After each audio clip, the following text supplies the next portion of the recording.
To paraphrase one of the great philosophers of our time, some mother lovers are always trying to ice skate uphill.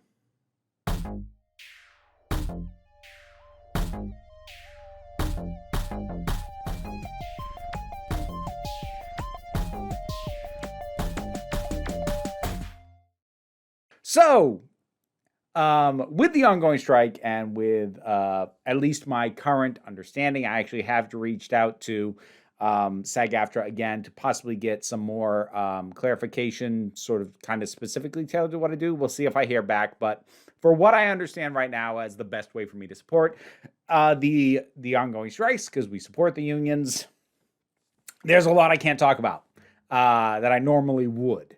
So what does that leave me with? Well, I can talk about the industry's ignorance. If I was a little snappier, I'd call it something. Actually, you know what? It's usually only the first 30 seconds that YouTube gets iffy about if you swear within. I think we're far enough in. Industry bullshit. So the thing is, I know I'm a little bit of a mess. I try and get done up a little bit more for videos most of the time. But the thing is, I keep pushing back the shooting on this one because I kept finding more stuff to fold into this, and I was going to talk a lot more about the strike in specific. Honestly, I think I might have to do a separate video talking about some of the specific reasons why I believe the unions are going to win and some of the very specific miscalculations that the studios and the producers have made up to this point.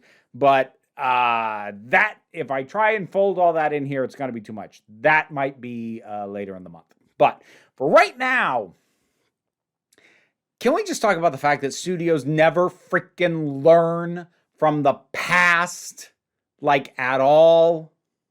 This entire train of thought that I'm about to go through with you was kicked off by the CEO of Paramount, Brian Robbins, talking specifically about the intentions of the animation department moving forward. Now, while he is specifically talking about animation, which is not struck by and large, it is worth pointing out that his general mentality is something reflective of a lot of what's gone on in the industry at large. So it kind of just works as a specific instance of a bigger problem. And basically what he came out and said was, you know what?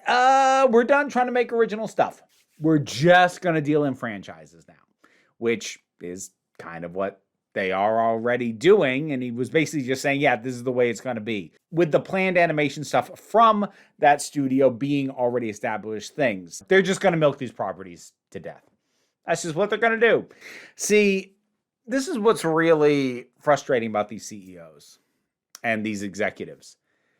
They actually don't do what movie executives used to do, because this is not me necessarily wanting to aggrandize the past, because movie producers and executives have always been kind of messed up for various reasons, or some reasons that remain true, being anti-union being a big one of them. But there is a very specific thing that the executives at a movie studio used to accept as part of their job that just isn't there anymore. They used to try and scout talent. Now, granted, a lot of this comes from back in the day where IPs and franchises weren't really a thing very much. I mean, these days, something is considered a false start if all you get is 2 movies and a spinoff before it fizzles out. Back in the day, sequels used to be pretty rare, at all.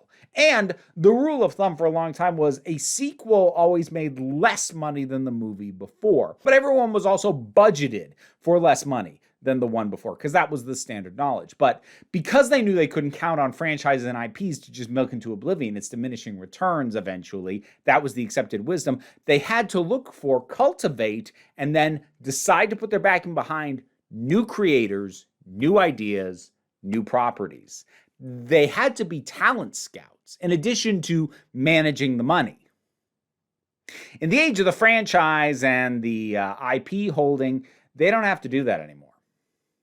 And it's actually, I'll try not to go too far down this path, it's kind of ironic to me that the executives, part of what is causing the strike is the desire of studios to make more use of AI for artistic purposes, writing, performing, even effects work in some ways. But what's causing the strike right now is related to actors and writers. But the thing is, in terms of what AI, which isn't real AI, it's machine learning, what AI is capable of right now, it actually would be much more appropriate to replace the executives, because their decisions are based on numbers. They look at the numbers. They look at the fact that these actors bring in more money, and these directors bring in more money, and established properties bring in more money, more than a brand new thing.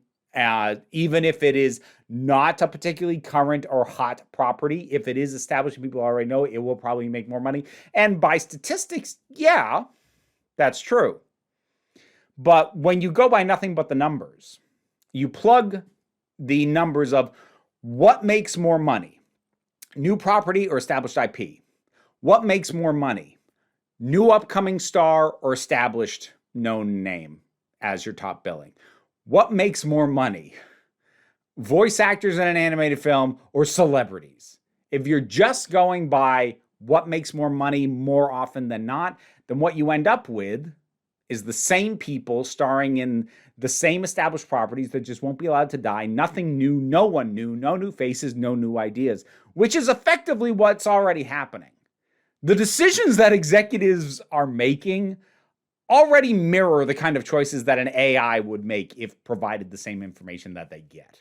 So it is kind of darkly funny to me that they're all on board with AI when honestly, they are the most replaceable in terms of the decisions that they make and what data they use to make those decisions. They are, at the current state of machine learning, they are way more replaceable than artists are.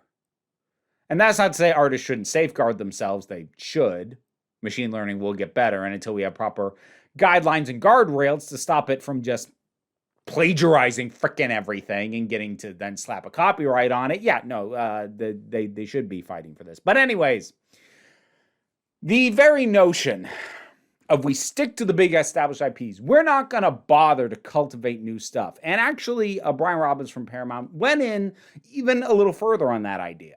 He noted that we're not going to release an expensive original animated movie and just pray people will come.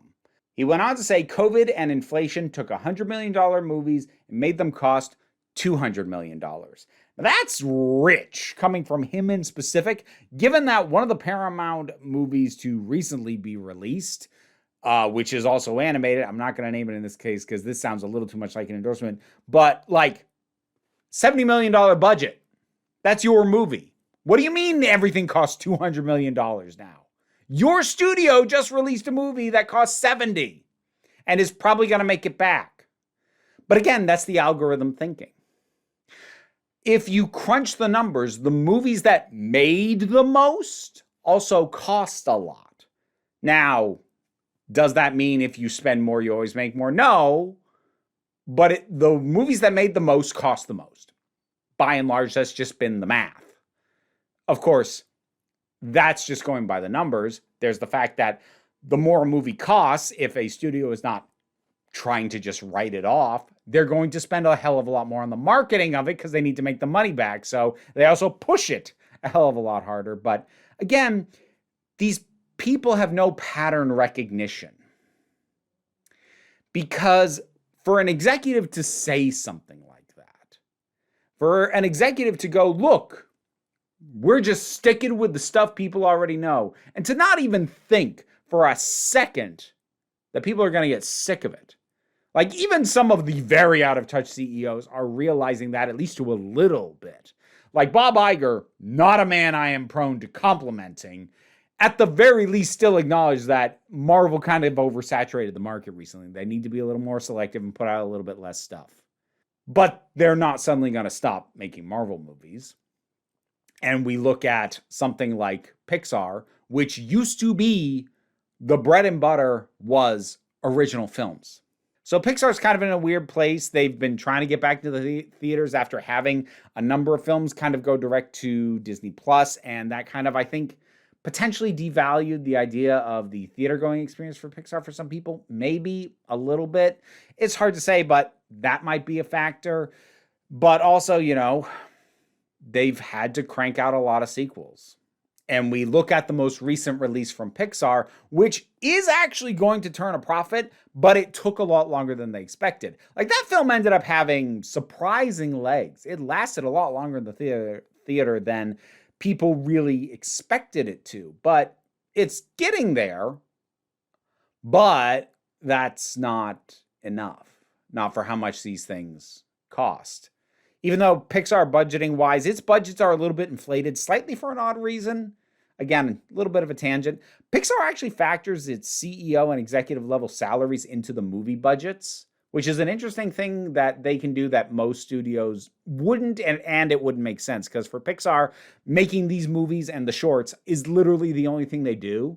So taking on board the cost of the executive class as just a factor of the budget actually kind of makes sense because the movies is all they make.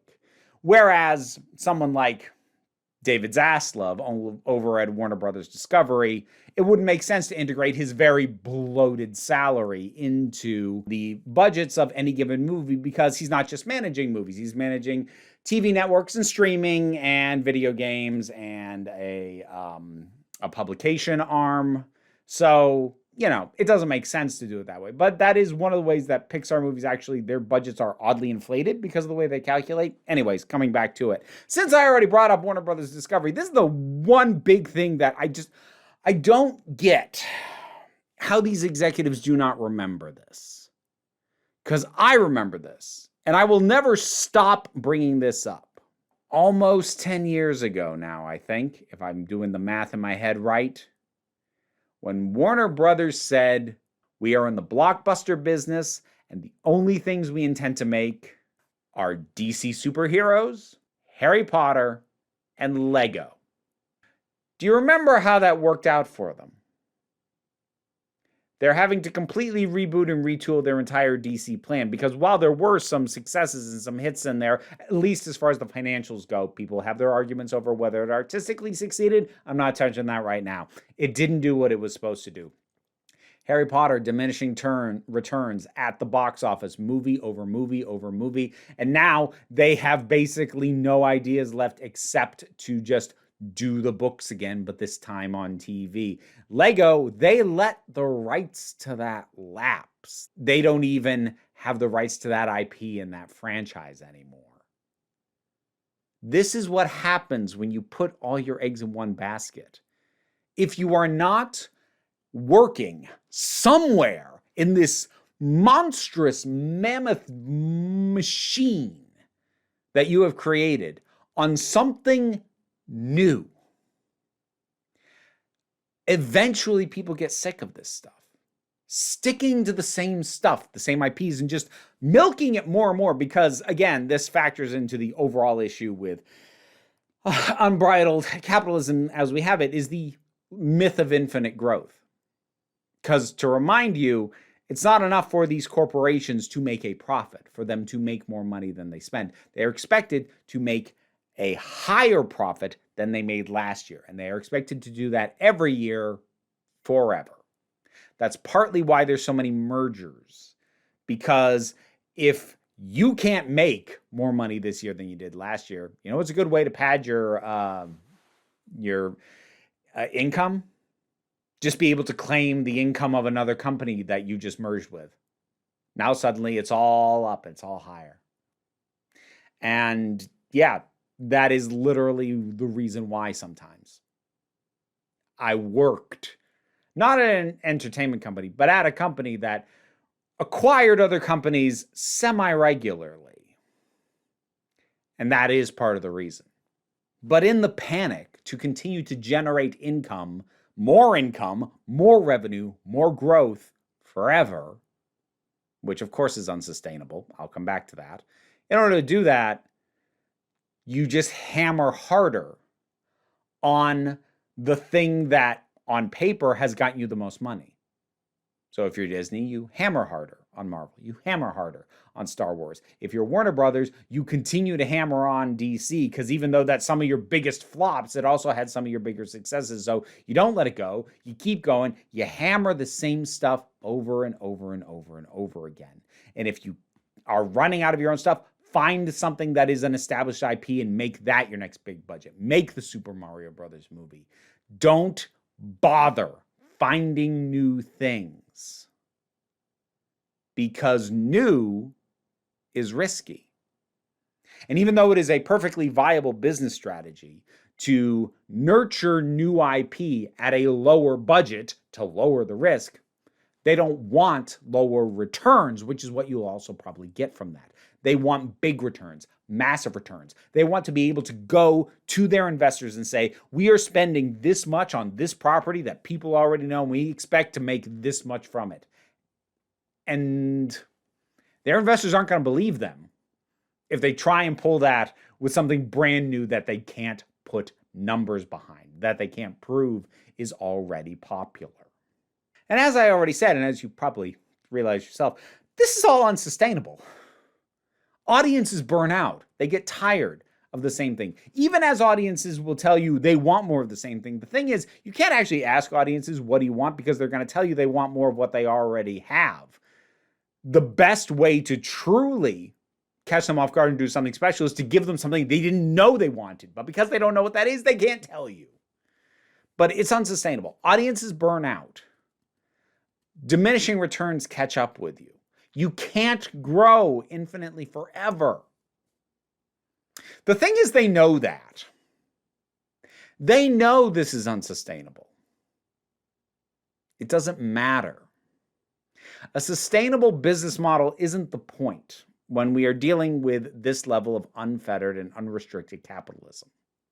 The point is to make as much as you possibly can, and to promise that you will make more next year, and then to do whatever it takes to be able to do that. And if you don't, if you make less, you better promise even more growth than you promised the year that you didn't make any. They know it's unsustainable, but it's what lines their pockets. The executives don't actually have an incentive to create a sustainable business model, because their big payout is based off growth, and their bonuses are based off growth. And if several years later, ideally after they've left the company with a golden parachute, if several years later the company tanks because they funneled all the efforts into this stuff that was never going to last, and the bubble burst or the expense caught up with them, which is effectively what has been happening to Netflix over the last few years, because Netflix worked on a business model of spending more than that. Netflix was never actually profitable as a business model, but it was successful because they kept saying, we'll get bigger and bigger and bigger and bigger, and they kept pulling in more investors. But then they hit the ceiling on how big they were probably going to get, and suddenly everyone went, wait a minute. How are you actually going to make all this money back? When are you going to become profitable? And that's when they had their huge drop in subscribers. But the thing is, the executive class, if down the line their idea tanks, even if they are still the CEO, they don't have to give back all the money and the bonuses that were built on a model that would eventually tank the company. They get to keep it. No matter what happens, they win. But this is also part of why, and I said I wouldn't go off too much on the unions, but I'm going to go off on it a little bit. This is part of why they really do not want to give in to the unions right now. Because it has been pointed out repeatedly that these studios absolutely have the money to give the guarantees of minimum payment and of residuals that both actors and writers are asking for. We know they have that money because they're paying it to their CEOs. The cost of giving the actors and writers what they want is around $20 million per studio. And these CEOs, most of them are making significantly more than that, even before you factor in bonuses and stock options. But they won't take the hit. They refuse to consider making less money. And that's why they want AI to replace writers. That's why they want AI to replace actors. Not because there's nowhere else to cut money. It's because they will not accept the possibility of it ever being taken from them. And that's where you get people like Bob Iger saying very foolishly that the writers and actors were being unreasonable in their demands for a livable wage in some of the most expensive to live in cities such as Los Angeles and New York. His salary and salaries of people like him is largely dependent on keeping costs low. The thing is, though, that's never done in a vacuum. They don't keep costs low and then, oh, look, we're able to just do more. Or, we're just operating at lower costs. We've increased profit. No. That always funnels up. They save money by cutting people, writing off entire projects for taxes, like David Zaslav has done. And then they get a bonus. They funnel it up to themselves. And they let actors and writers starve and lose their homes. The reason these studios don't learn is because they are run by people with no financial incentive to learn. Because as I said, the sort of stuff that Robin said over at Paramount about we're only sticking to established IPs, it's been done and it failed over at Warner Brothers. But Warner Brothers is basically kind of doing the same thing again already. You could make an argument for some of the more recent stuff like, oh, well, this is kind of new. Like, yeah, it's all still established IP, even if it's new as a live action film in some of the cases of their more successful stuff that has come out recently. They're still doing the same thing. Of course, David Zaslav wasn't CEO back when this happened before. So he gets to treat it like it's a new idea. Why would they ever learn? Why would they ever recognize the pattern that will eventually cause lower returns? Why would they, when they can milk it for good returns now and get their bonuses and get their tens of millions of dollars and refuse to let that be paid to the actual workers? And they will get to keep it no matter what. And if they get pushed out, they will get a massive severance package on top of that. Why would they learn? Why would they run the business more intelligently? We are coming borderline close to getting into a producer's situation where you actually make more money with a flop than a hit. We might already be there with Zaslav. That's the level it's going at, and it's driven by incentives.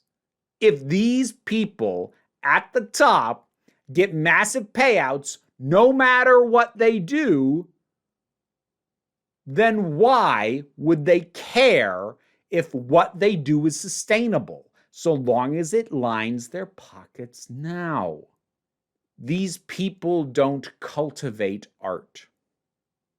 They are business people.